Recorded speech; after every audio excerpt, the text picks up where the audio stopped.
هبرد بحث الصفات كاين صفاتك زور كريتا وخرابة كزور كس توش أبيت صفتك يعني لا يقني إلا بخود تعالى لا يقني عبد ضعيف دست خبي بقريت أو صفات الشيء الكبر تكبر خمزن كردن صفتك زور كريتا حتى حيوان تقبل ناكل حتى بتوجه سافا تقبل ناكل هن صفتك كريتو تنية إنسان لي رفيتها تكبر تيا يعني كبر تيا بيناساوي تيا پیغمبر عليه الصلاة والسلام بقول بوم بيناسا كرده جوان ترين بيناسا لصحيح مسلم فرمي عليه الصلاة والسلام لا يدخل الجنة من كان في قلبه مثقال ذرة من كبر فرمي ناس تبحشت أو هندي مثقال ذرة شي تكبر تدردها بيت مقصدي بأبي ناس تبحشت يعني ببي حساب وعذاب أجا توبينا كردي بيت جناحك زور مزنا وزور كريتا ناس تبحشت حتى عذاب حساباخو ورنقريت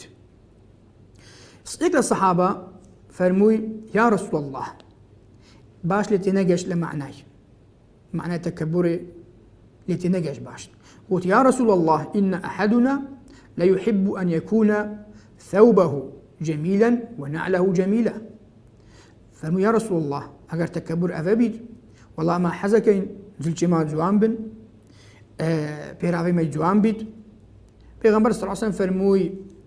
الكبر رد الحق وغمط الناس فرموي تكبر أفيا هجا حقيل بوتو بيت قبول نكي تكبرتو بقريت لسال أوي بران بريتو سانكا سيد نصيحتك ليكي قبول ناكت تكبر قريت لباتي بيخو دي خراتو بنفسي والله سوشي باعجبو قالك ممنون ليتيت انت كبر ستوكت وريش ناقريت احتمال غير روش بتورا خوش توفكت زور كسوي هاي لنصيحتك ليكي تقبلناك وفورد نصيحتك توكتبه إباشة البو بيشنو كم نصيحتك لمن ناكرت إلا وش من نصيحتك توكل هنجي توهاتي أفتكبر راستي قبول بك نصيحتك لم بكت مشكلين بلا مقابل أبي نبي تنتورا خل من ذكي مقابل نصيحتام لبوتوك تكبرتو جرتي دفع الحق وغمط الناس وغمط الناس معناه ايش يعني خالتي له خبكم تردع بني اذا تصير بسبب جواني اخو يا بسبب منصب اخو كرسي اخو يا عصر نسب اخو يا بمار اخو نابت انسان خول السري شديك ما ظن بك ابدا صفة زور اكريتا صفتك قلبيه وشي هم صفات قلبي أوي نشرينو كريت وشي حسودية حقد وعداوة كتابع دريا أباشا وتوفيا تابع دريا صفتك زور كبرام كريت ترين صفته بها فقط حق خود تعالى صفة مصناتي هبيت وتكبر أما غير خود تعالى نابت لا يخني بكسبة خصوصا إنسان ضعيف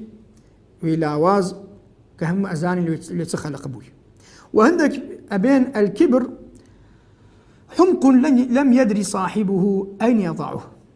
فالمو يعني حمق سناتك وتنقيشنك خداني ونيزان دانيتا تشدي نراس هريقرت نيزان دابنيتا تزيجاي شي راس بخوي هريقرت أبا تكبرا